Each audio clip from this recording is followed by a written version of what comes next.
a third part of our life goes to work. Maybe more even, probably more. Better to have the meaningful yeah, work. Yeah, better it should be meaningful, and it should be something that you like doing than something you need to be doing. And basically, money isn't everything in my head. Money is a byproduct, but happiness is something that you need to achieve firstly. And that's why I founded the agency. I find it attractive, I find it challenging, and basically that's what's driving me forward. And the biggest challenge and fear that I have personally, what happens is if it gets too boring. I don't see it at this moment, but what if it does? So basically I will change. yes, that's and move true. somewhere else, but that's the biggest concern every day. Yeah. I could agree with you. I had a period in my life when I was bored with my everyday business. It became job more than a business, and then it was really, really bad. I think what that do you do? that's What do the you do in worst order part. not to be bored? Finding new market, changing. What is the best? I think that we are fortunate enough that we have clients that are really not only on one industry or two industries. We have currently we have clients from I think 12, 13 different industry segments. So it's always interesting. So you have 24 hours, and that's too small of time period to basically do everything. and do stuff with everybody. Okay, Krešo, about your fears and your drivers and what give you joy in going to the office every day. Well, mostly new people, new teammates, and of course new projects, that there are new challenges on it. I would say that as an entrepreneur, you always need to push yourself more and more, so to have never enough, you know. So basically, all of the things that are connected to my company are intertwined. You know, we raise a number of clients, number of projects, a number of people, and this gives me the most joy. As more specifically, I would say that team knowledge and raising the team knowledge is the most joyous moment for me. So, for instance, I saw one day that designers are learning HTML, CSS, JavaScript, all the dev stuff, you know. So when I see this kind of things, this is the biggest driver for me. Also, my own personal challenges, you know, going into the US, you know, at the US market and catering to this type of clients is also joyful. You know, it's the new culture, new market, new type of clients, new way of talking. Why US? I would go to Luka with this question because he's now mostly in US also. But stay with, I will still with you for a second. You first mentioned why for you is a driver to work with the clients from US. If you compare US clients with the Croatian or regional or European clients, what's the difference? Well, the biggest difference is the complexity of the project. So this was our main cause for going into the East Coast market, because there you have all sorts of IT systems, all sorts of automation systems, all sorts of clients, whether they are small or big. You can really dig into the real IT and big projects, you know. So this was the main thing. Of course, business things like more sales are more easy. Projects, because bigger projects are better for software dev, and this is also one of the main reasons why we are constantly forcing to produce bigger projects. Other than that, there are no other differences. Maybe payments, I would say. Maybe payments. And one interesting thing, US clients are like, they take invoices and all of this bureaucracy really easily, you know. So when you send an invoice, oh, it's an invoice, it will be later paid, you know. So this kind of, something like a cultural change. And one other thing, our design and our design process for Croatian and European clients is much better than for the US. Okay. US people just like to see sales numbers. They want their web to work, and this is it. Ah, they are so boring. Luka, Yeah. are they boring, US clients? No. No, they are not. No, they're not. Okay. Why US? Why US? It's not as much about the clients as it is about the market. I mean, it goes back to the underlying motivation, our motivation. And it was that we started off in Croatia and wanted to do something globally. And this is something what keeps us every day. You know, we wanted to do something that matters on a global scale. And someone who finishes Stanford immediately has better opportunities than someone who finishes any college in Europe, I guess, not to say Croatia, not even to say computing science college that I finished here in Croatia. So I always felt jealous about those guys who were just born there or actually had the right opportunities to be at the right place, finish MIT, finish Stanford. Of course, they're all smart. But, I mean, when you finish Stanford... But you like to compete with them, huh? I like to compete with them. I mean, it's not about that even. We want an equal opportunity as a company, as people, as individuals. And when you finish Stanford, your first internship will be at Apple, will be at Google, will be in some hot startup. And by the age of 26, 28, you'll be miles ahead of any one of us here, just because of your thinking of the things that you've learned, the things that you've been exposed to, and just the experience that you got. And we wanted to change that. And that's why we focus on the US, because when we work there, we get the opportunity to work with smart people, with clients who are smart, who get things, and clients who we can learn from. We get to meet people who push us to the next level, and eventually we get to work on things that matter.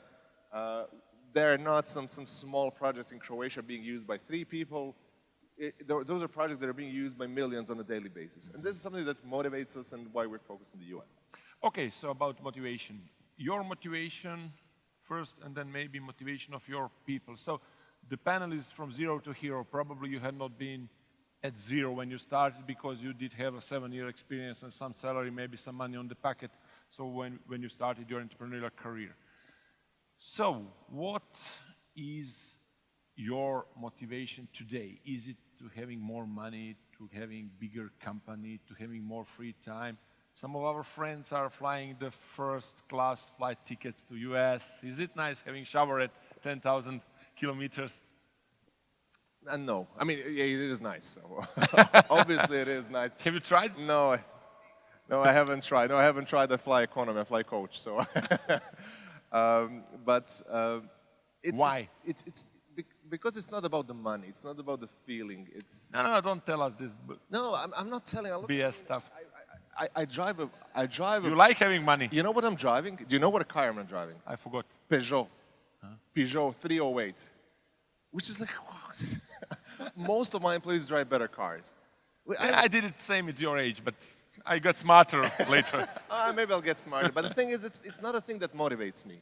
It's nice to fly first class, I presume. I mean, I presume also, yeah. I've seen the videos. But it's not something why I'm doing this. As I said, it all comes back because we want to do something global. You know, we want to change things, and we want to give the people who are working with us here to give them some opportunity to grow beyond their dreams. Their goal currently isn't to work in Croatian lottery, in Croatian postal office, or wherever they would have worked before this IT boom happened.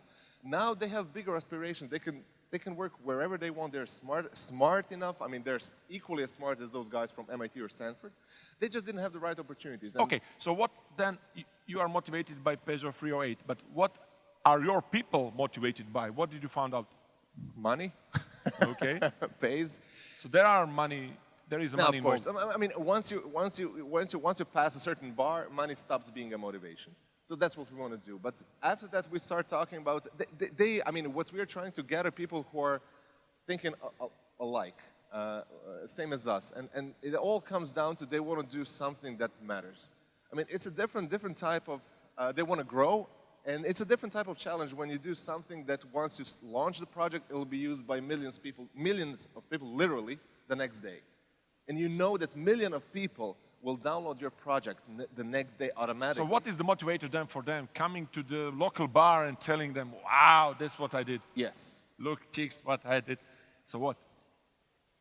I don't know, working on stuff that matters. Okay. I mean, you want to get better at what you do.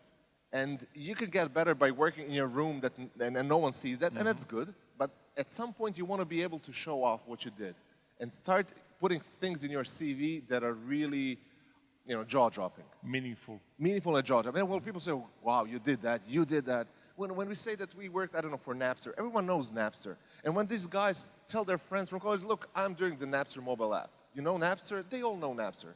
Yeah, this is something that's, motivates you to keep going. Rosetta Stone, there are like, I think 500,000 people using it daily. So there's this junior who just came out of college, who did a bug fix, and knows that he will directly impact a smile on, I guess, 100,000 people the next day. That's something that keeps you driving, keeps you learning. That's what keeps you at night. Over the weekend, you'll go learn more things because there are more things to do. You didn't reach your limit, you didn't reach the wall. Send those guys who know how to fix the bugs in the Facebook. I would like to have some bug fixed in there. Okay, Goran, back to you then. So how do you motivate your people? Challenges, maybe. It's really a difficult thing. I think they're on the first row here, so I have to be really careful what I'm talking about. So if they are not here in the first row, then no salary next month. No salary next month. Okay, 10% deduction. Okay. Yeah, but basically, I think that what I'm trying to do is also what is Luka trying to do, but currently on a smaller scale, is do meaningful projects, basically, and do something that they find interesting and challenging and that motivates them.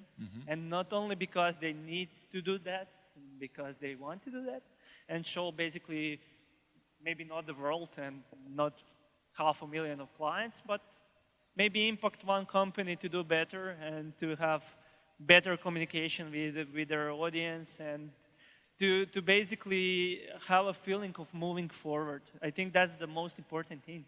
And for me as an owner, I think that's the biggest challenge, to provide them projects that are meaningful, that they like to do, not have to do, and find balance in those things. Okay, Krešimir. Same question, but maybe again from the angle, nobody is mentioning the money. It's always about the money. When you're thinking, some people think about entrepreneurship, they would like to earn a lot of money, become famous. Why didn't you mention the money in the beginning? I mean, where is the money in all the calculations? I mean, at first, I would agree with Luka and Goran, who say that money is important to some level. So there are some calculations done on the poslovni hire that for instance, if you have a paycheck around 6 to 7 or 8,000 kunas, then you're okay. Mostly then after that, all of the motivation is mainly through knowledge. So this is what our focus is. And we gain knowledge through a couple of pillars. What Goran said is pretty important. Choosing your clients and choosing your projects is pretty important in IT.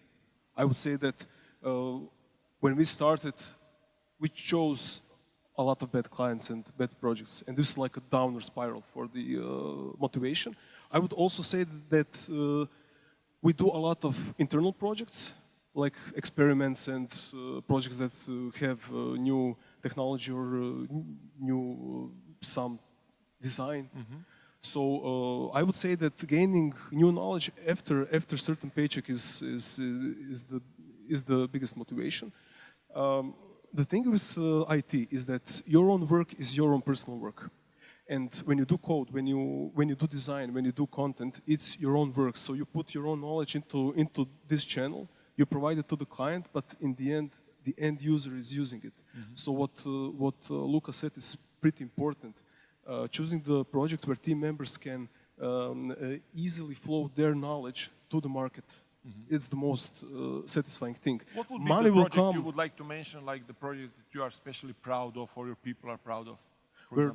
We did a lot of learning management systems, which is a great thing because you can see how people on a system that you built, using the client's own knowledge and content, gain more knowledge in the end. So I would say that pretty complex IT systems that are connected to clients' content and learning management systems is something that we mostly like to do. Of course, e-commerce is a part of IT that is pretty straightforward. So if you do a great design and if you do a great code, the client will have direct benefit to their revenue. So this also answers the question about the money. You know? So for instance, we do a lot of e-commerce projects because they are pretty important to the client and their revenue. So for instance, if a junior designer decides to make a button blue and not red, he will influence the revenue of the client. He will influence the end user approach to this web app. So this is kind of a most motivational thing. It's also danger, like I said before, you know. Okay. We do have like 15 more minutes, and before I start with the questions from the audience, I already seen that some of you are pretty active. Back to Luka once more. So, from zero to hero, one more time. So what is meaning to be a hero today? Your company is one of maybe top 5, or let's say top 5 companies when you mentioned about IT in Croatia, or at least newly IT in Croatia.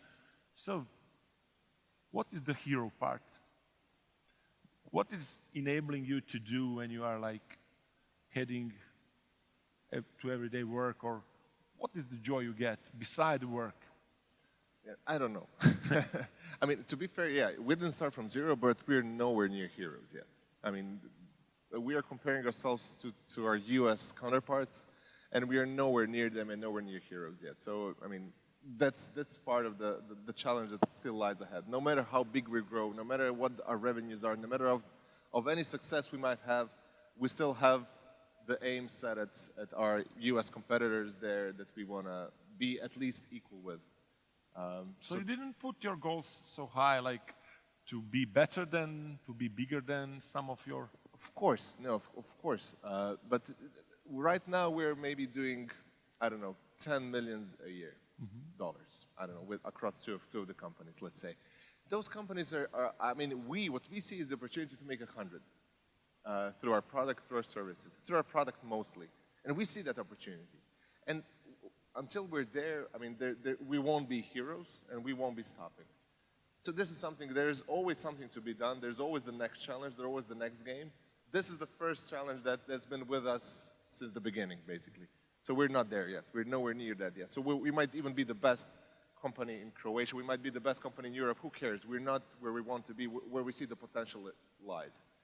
So that's what keeps us going. So give me one more sentence before we ask the questions from the audience.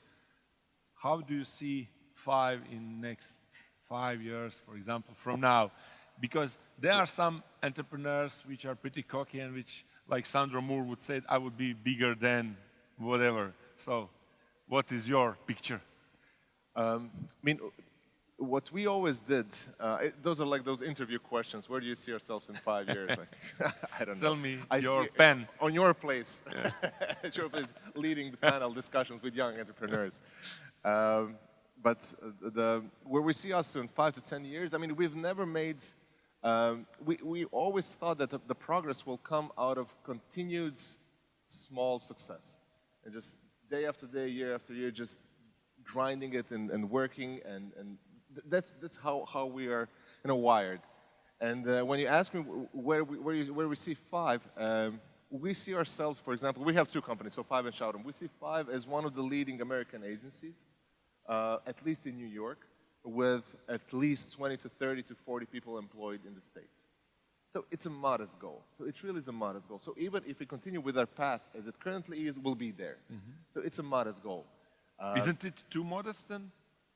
That's what I wanted to say, so that's why I brought this in. So that's why we do products on the side. You know about Shoutem. You will hear about the different things that we are preparing to launch in the upcoming months.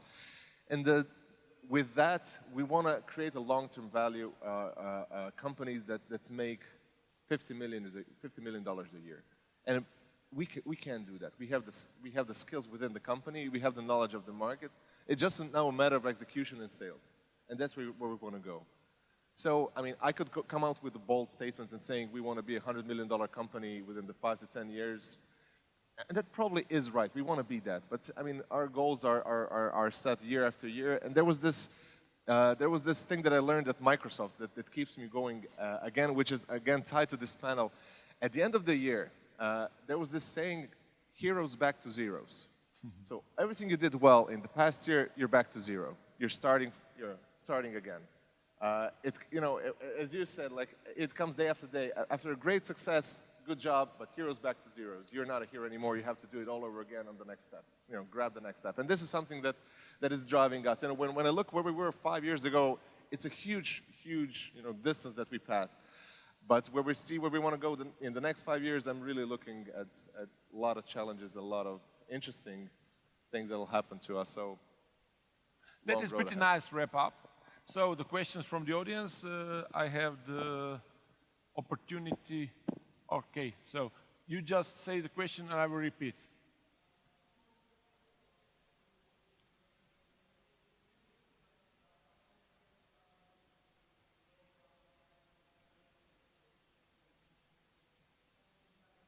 I'm not able to repeat this. Okay, maybe can we the hear echo one here more is mic? crazy. Because Please come technically it's closer. impossible.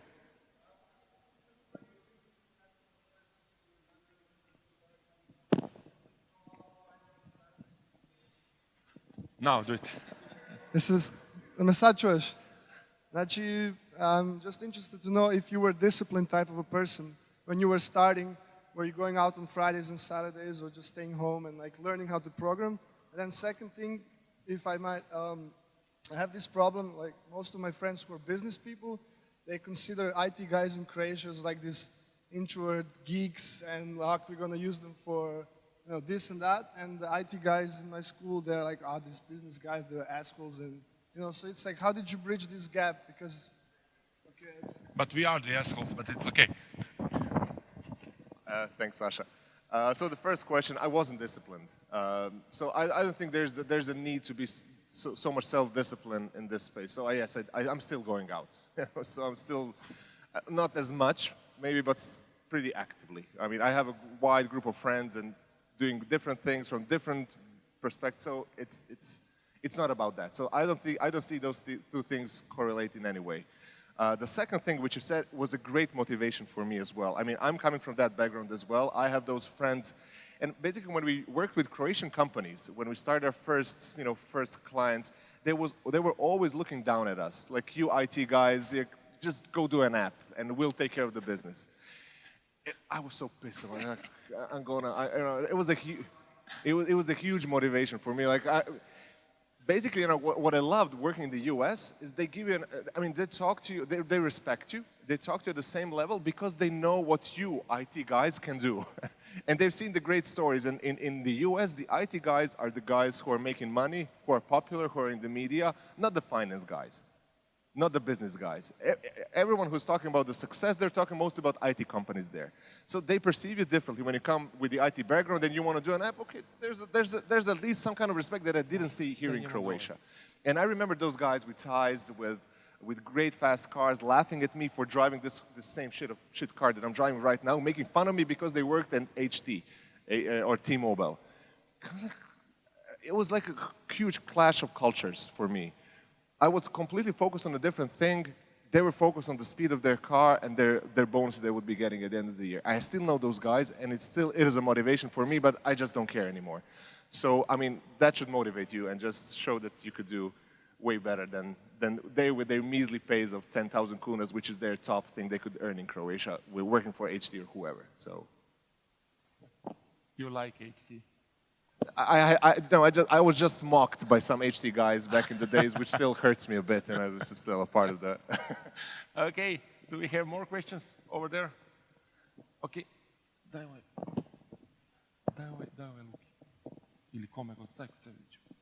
Okay, I want to ask how you realize that you are ready to become an entrepreneur. Does it start at your college when you're studying, or it doesn't matter with that? I don't know.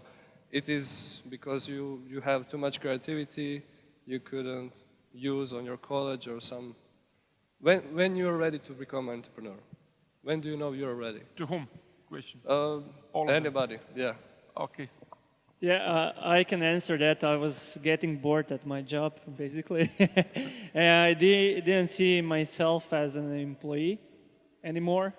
I wanted to do something that's my own, not everybody else.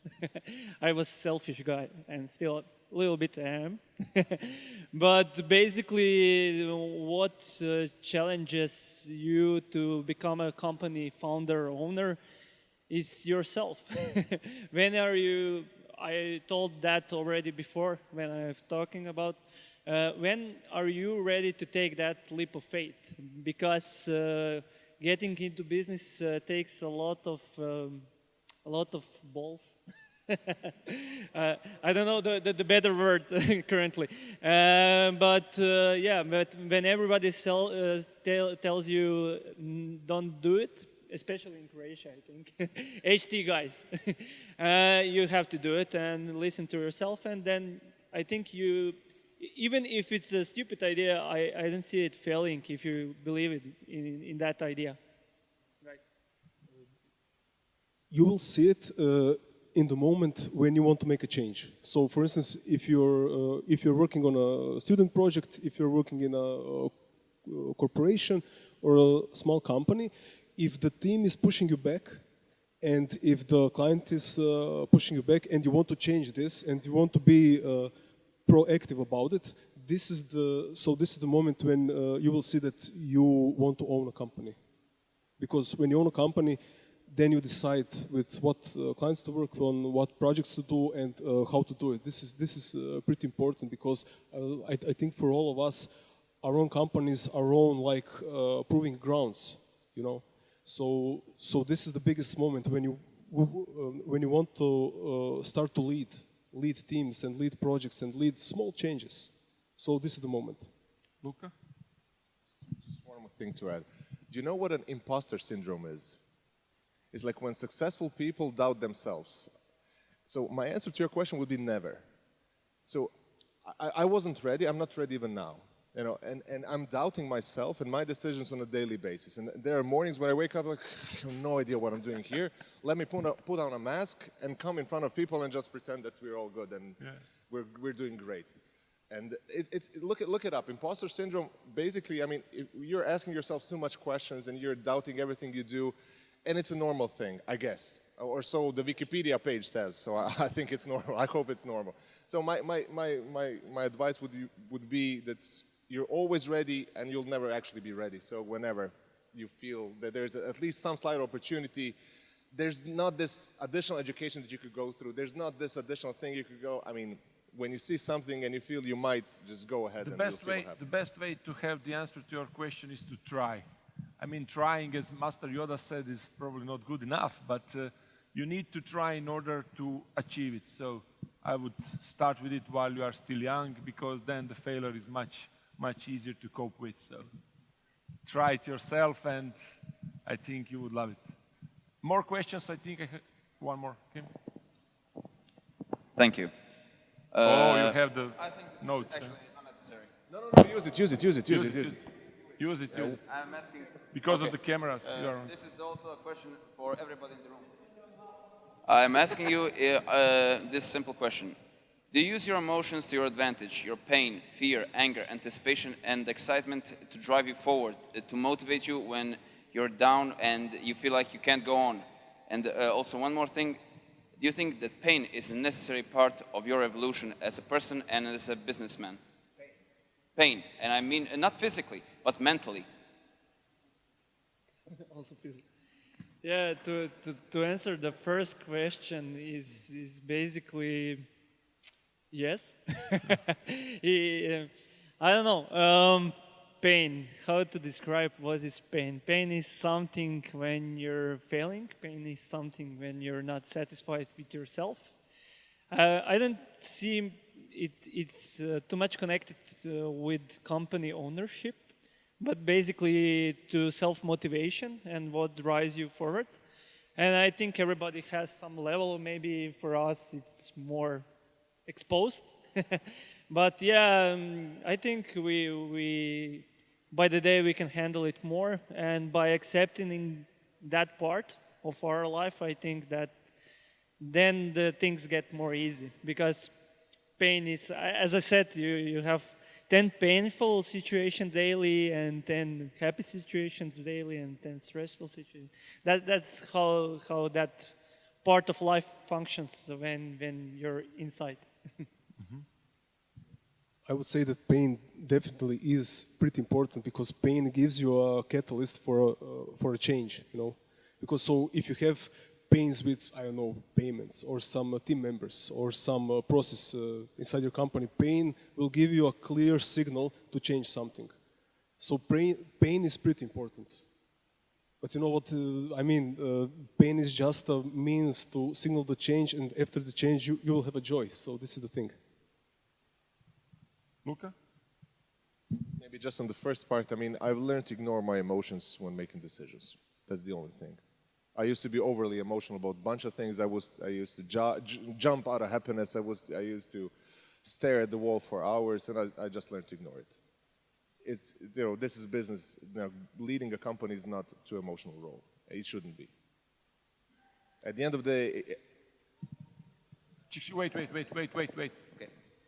From what I can see, all of you have a different style, and I think that's actually a great benefit, not for you personally, but also for Croatia, because I honestly believe that we shouldn't be constrained by other people's ideas or their how do I say this, thoughts. I want people to evolve according to their own will, and actually that is maybe even the most important thing that I actually want to communicate to people. Thank you for your time. Thank you. Oh, okay.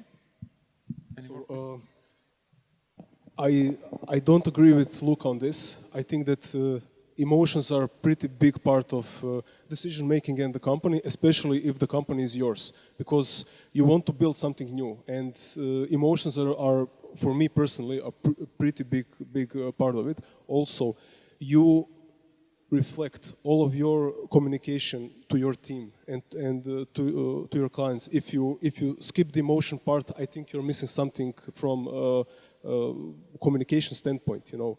So I think that Luka was referring to experience. Maybe you don't get so much upset about some things, you know, because this is.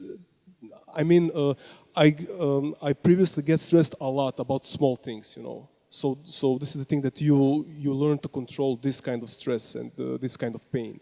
But I would say that if you put emotion into some project and talking with a client and talking with a team member, emotion is, I think, the most powerful tool. Just to respond, I was talking more about decision-making process as the leader of the company. That's where I learned to ignore it. Of course, if you want to inspire, lead, you have to be emotional in a way. But when it comes to the end of the day and you have to make a decision, it all has to, I mean, for me. So. Okay, do we have any more questions? Because, okay. So, question for Mr. Luka. You were talking about earlier how it's very important to work internationally, like you were working in America, and you were talking about some principles that you saw there, right? So I was wondering if you could just isolate maybe 3 key principles that we can take from the States and implement in Croatian companies, in companies run here. Thank you. Just to repeat, so the principles, you're asking about the principles that we could bring from the US to Croatia, yes, or anywhere around. So one big principle is they give opportunities to young people. I mean, that is the huge thing. If you're 22-year-old, you will never be listened to here. But if you're 22-year-old in the States, you might be the next Zuckerberg, you might be the next Spiegel, you know, you have no idea who this guy might be. You listen to him, you'll give him to your time. So that's thing number one. Second thing is you give everyone an opportunity. So wherever we knock, they would give us some, I mean, they're completely honest, direct, and they're just, if you want to do it, okay, this is a small chunk of work, try it. If you do well, we'll talk about the next thing. And here, we weren't just able to get an opportunity to work on or something. It wasn't easy.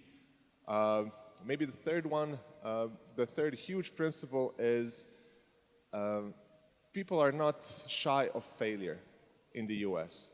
And they'll be proud of failures. They'll be, you know, it's fine to go bankrupt with 2 of your business and succeed with the third one. It's same with the companies. It's not too bad. If you start a new business, launch a new business, market it everywhere, and just it fails, never mind, you'll get it right the next time. And here, I mean, when you're talking about two corporations, no one wants to make a decision. No one wants to be the guy who pulled the trigger on the project, who fails or even who wins. I mean, the flip side is they don't want to be the guy who wins. So, I mean, those three things, I mean, we'll like at least there. So I hope that partially answers. Yeah, thank you very much. Do we have any more? We just got an information that we can have like 1 or 2 more, but we are already above our time limit. Okay, you were the great audience. Thanks a lot. You asked a lot of questions, which is not usual in Croatia. Usually you are much more shy. One big applause for our panelists here.